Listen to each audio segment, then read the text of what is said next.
नमस्कार। मैं विनय वर्मा और आप उन्हें कुंडली रहस्य चैनल पर देख रहे हैं।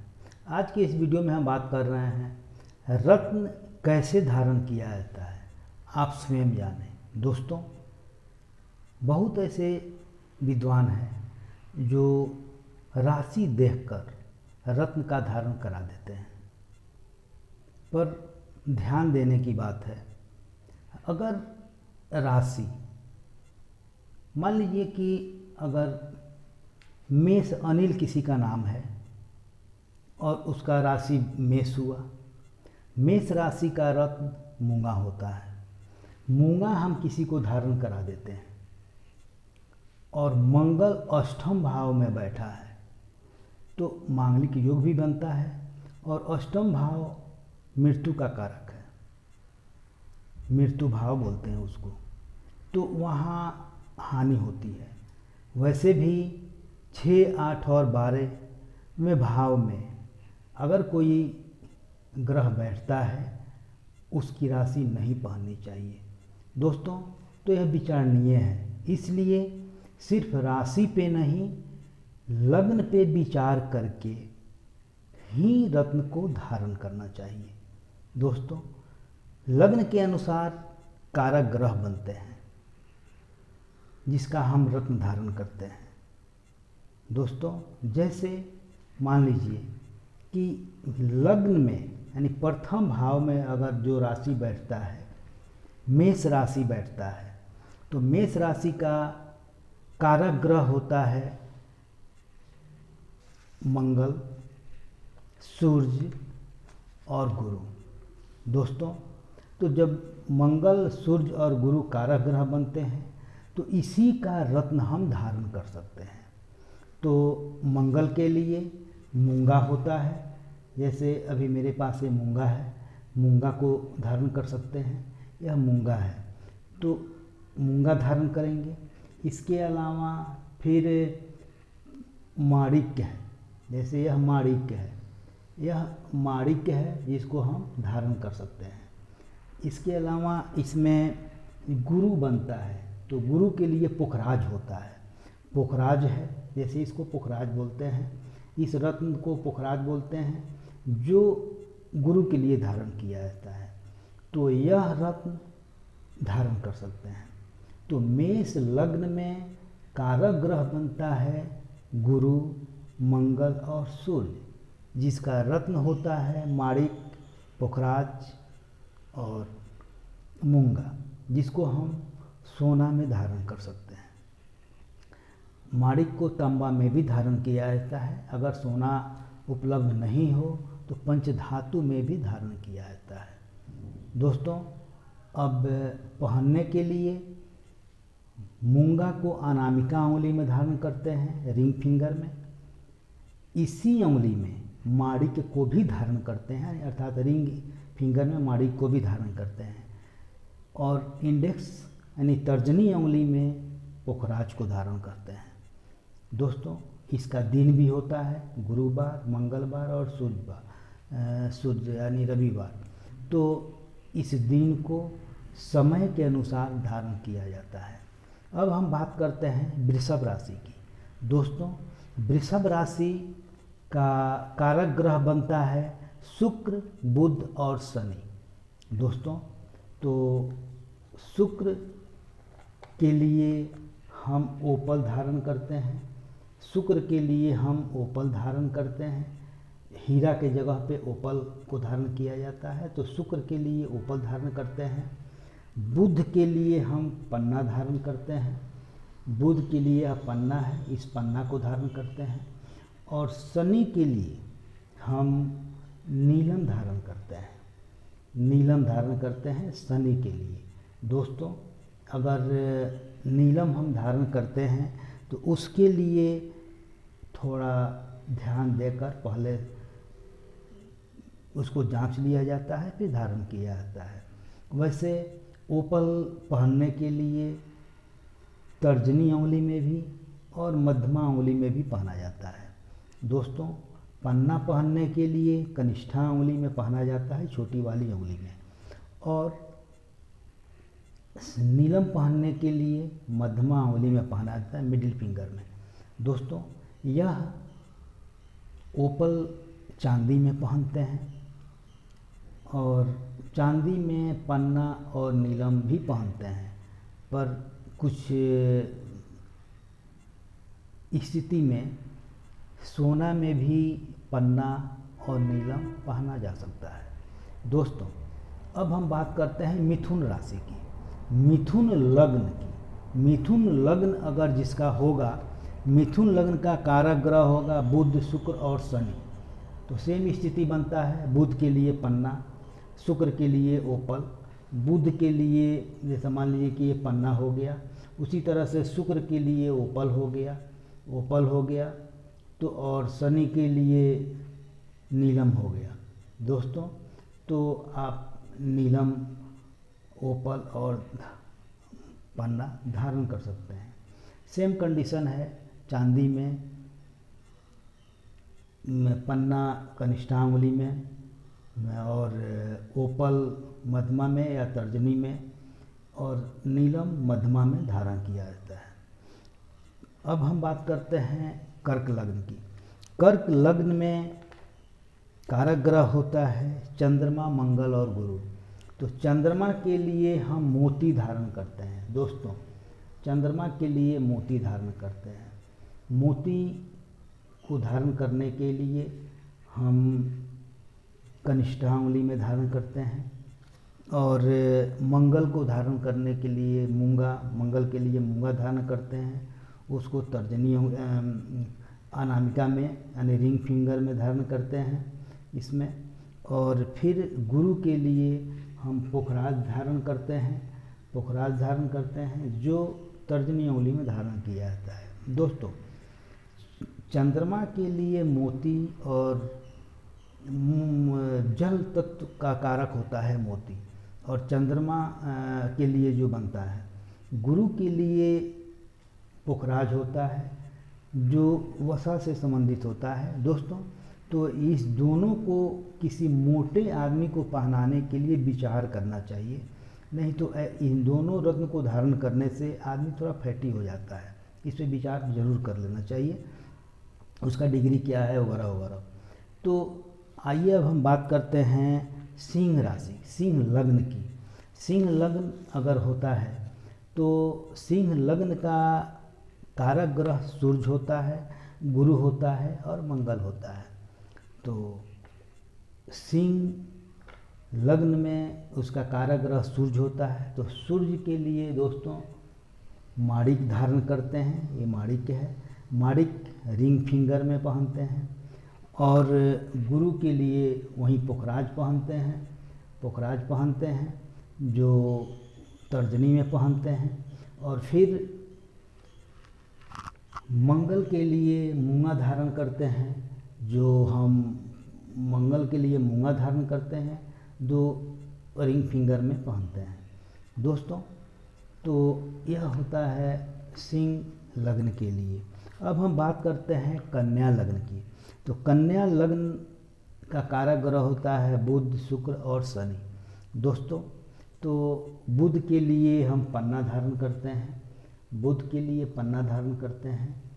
और शनि के लिए नीलम धारण करते हैं और शुक्र के लिए ओपल धारण करते हैं, ओपल धारण करते हैं। दोस्तों तो यह रत्न है, लेकिन इस पे अब जैसे शनि कन्या लग्न में नीलम का रत्न धारण करने के लिए सबसे पहले जमुनिया को एक बार उससे ऊपर रत्न को, नीलम के ऊपर रत्न को धारण करके एक बार देख लेना चाहिए कि आपको कितना सूट कर रहा है। तो पहले जमुनिया धारण करना चाहिए, फिर नीलम धारण करना चाहिए। दोस्तों अब हम बात करते हैं तुला लग्न की। तो तुला लग्न में कारक ग्रह बनता है शुक्र, बुध और शनि। तो दोस्तों तुला लग्न में अगर हम देखते हैं, लग्न जब तुला होगा तो पाँचवें भाव में 7, 8, 9, 10, 11 यानी पाँचवें भाव में 11 यानी कुंभ राशि होगा, और 10वें में कर्म भाव में भी मकर राशि होगा। तो निश्चित रूप से नीलम धारण करना चाहिए, ओपल या डायमंड तो धारण करना ही चाहिए, लेकिन नीलम भी धारण करना चाहिए। ऐसे जातक को नीलम बहुत अधिक लाभ करता है। इसके अलावा पन्ना, अब पन्ना देखेंगे तो मिथुन राशि जाकर बैठ जाएगा भाग भाव में, तो वहाँ पे पन्ना तो ये मूल त्रिकोण बनाता है। कभी भी रत्न धारण करने के लिए मूल त्रिकोण को देखा जाता है। लग्न, पंचम और नवम भाव का त्रिकोण देखा जाता है, ग्रह के भाव को देखा जाता है, उसके आधार पर उसका कारक ग्रह बनता है और उसके आधार पर हम रत्न धारण करते हैं। दोस्तों, तो तुला लग्न में बुध, शुक्र और शनि कारक ग्रह बनता है, जिसमें आप बुध के लिए पन्ना पहन सकते हैं, शुक्र के लिए ओपल और शनि के लिए नीलम पहनना चाहिए। इसके अलावा वृश्चिक लग्न में कारक ग्रह बनता है मंगल, गुरु और चंद्रमा। दोस्तों, तो मंगल के लिए मूंगा और चंद्रमा के लिए मोती और गुरु के लिए पुखराज पहनते हैं। दोस्तों, अब इसमें मूंगा पहनने के लिए थोड़ा सावधानी से मंगल का स्थान देखकर पहना जाता है, मांगलिक न हो वगैरह वगैरह। इसके अलावा अब हम बात करते हैं धनु लग्न का। तो धनु लग्न में गुरु कारक ग्रह बनता है गुरु, मंगल और सूर्य। तो गुरु, मंगल और सूर्य के लिए, गुरु के लिए पुखराज, मंगल के लिए मूंगा, सूर्य के लिए माणिक धारण करते हैं। जैसा कि मैं अभी रत्न आपको दिखाया, उसको इसी उंगली के अनुसार, फिंगर के अनुसार आप उसको धारण करेंगे। दोस्तों, इसके अलावा मकर लग्न का कारक ग्रह होता है बुध, शुक्र और शनि। तो वहीं बुध के लिए पन्ना, शुक्र के लिए ओपल और शनि के लिए नीलम धारण करते हैं। दोस्तों, यहाँ पे मकर लग्न में पन्ना धारण करने के लिए थोड़ा ध्यान देना चाहिए, देखकर विचार करके पन्ना धारण करना चाहिए। कुंभ लग्न का भी कारक ग्रह बनता है बुध, शुक्र और शनि। इसके लिए पन्ना, ओपल और नीलम धारण करना चाहिए। दोस्तों, मीन लग्न में गुरु, चंद्रमा और मंगल कारक ग्रह बनते हैं। तो इसके लिए गुरु के लिए पुखराज, चंद्रमा के लिए मोती और मंगल के लिए मूंगा धारण करते हैं। मोती धारण करना चाहिए। दोस्तों, तो मैं आपको यह बतलाया कि किस ग्रह के लिए, किस लग्न में कौन सा ग्रह मूल त्रिकोण में बैठ के कारक ग्रह बना रहे हैं, जिसके चलते उस रत्न को धारण करते हैं। अब ध्यान देने की बात यह है कि कोई भी ग्रह छठा, आठवां और 12वें भाव में बैठता है या नीच राशि का हो तो उस रत्न को धारण नहीं करना चाहिए। इसीलिए मैं शुरू में ही बोला हूँ कि कभी भी राशि देखकर रत्न को धारण नहीं करना चाहिए, क्योंकि वह राशि का स्वामी बिना जाने नहीं पहने, क्योंकि वह किस भाव में उसका स्वामी बैठा है जरूर विचार कर लें। दोस्तों, इसके अलावा मूंगा पहनने के पहले मांगलिक पे विचार करें और फिर वहीं 6, 8, 12 पे विचार कर लें। मूंगा धारण करने के लिए मांगलिक पे भी ज़रूर विचार कर लें, फिर आप मूंगा धारण करें। अब रही बात राहु और केतु की। दोस्तों, तो राहु और केतु जिसके लिए हम राहु के लिए धारण करते हैं गुमेद और केतु के लिए धारण करते हैं लहसुनिया, कटसाई, अर्थात बिल्ली की आँख तरह होता है कटसाई। दोस्तों, तो राहु अगर 3 और 6ठे भाव में बैठा रहता है, तीसरे भाव में और 6ठे भाव में बैठा रहता है, तो राहु बहुत अच्छा फल देता है। वैसे 3, 6, 9, 10, 11वें भाव में भी रहता है तो गुरु अचानक एकाएक लाभ पहुंचाने वाला होता है। वैसे रत्न धारण करने के लिए 3, 6 भाव में अगर राहु बैठा रहता है तो गुमेद जरूर धारण करना चाहिए। गुमेद धारण करने से विस्फोटक के समान वह लाभ पहुंचाता है, एकाएक धन प्राप्त कराता है। दोस्तों, ठीक उसी तरह से केतु के लिए अगर केतु 9 और 12वें भाव में बैठता है तो वह अच्छा लाभ कराता है। वहीं सेम स्थिति बनता है, अच्छा लाभ, एकाएक धन देना, एकाएक ज्ञान की प्राप्ति करा देना, तो केतु का कारण होता है। अध्यात्म की तरफ भी जोड़ता है।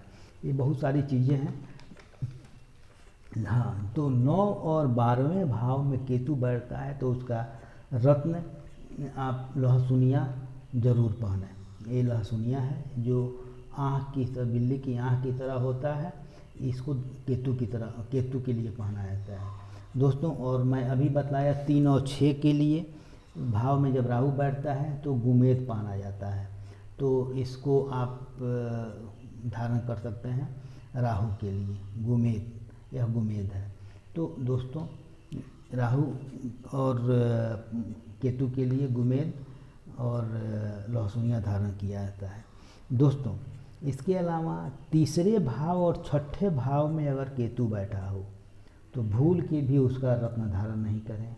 उसी तरह से 9वें और 12वें घर में भाव में अगर राहु बैठता है तो भूल के भी उसका रत्न गुमेद धारण नहीं करें।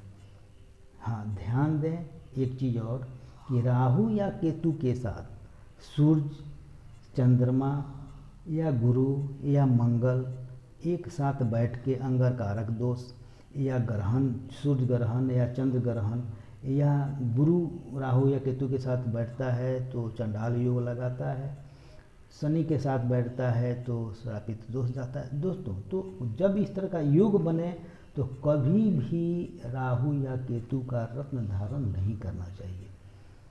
इसके अलावा अब हम विचार करते हैं ग्रह रत्न पहनने के लिए ग्रहों की डिग्री के ऊपर कि ग्रह का अंश कितना है, वह कितने पावर में है दोस्तों। तो जब अगर मान लीजिए किसी ग्रह का अंश 0 हो या 5 से कम हो, कमज़ोर हो, तो उस स्थिति में अगर वह ग्रह अति विशिष्ट काराग्रह बन के बैठ रहा हो तो उस स्थिति में भी निश्चित रूप से ग्रह को धारण करना चाहिए। जैसे जहर काटने के लिए जहर का ही प्रयोग किया जाता है दोस्तों। तो लग्न में कारक ग्रह के लिए हम रत्न धारण करते हैं, उसी तरह से जब भाव में कोई ग्रह बैठता है तो अति विशिष्ट कारक ग्रह बनता है जब खुद के भाव में बैठता है तो उस स्थिति में भी उसको बल देकर निश्चित रूप से उस रत्न को धारण किया जाता है दोस्तों।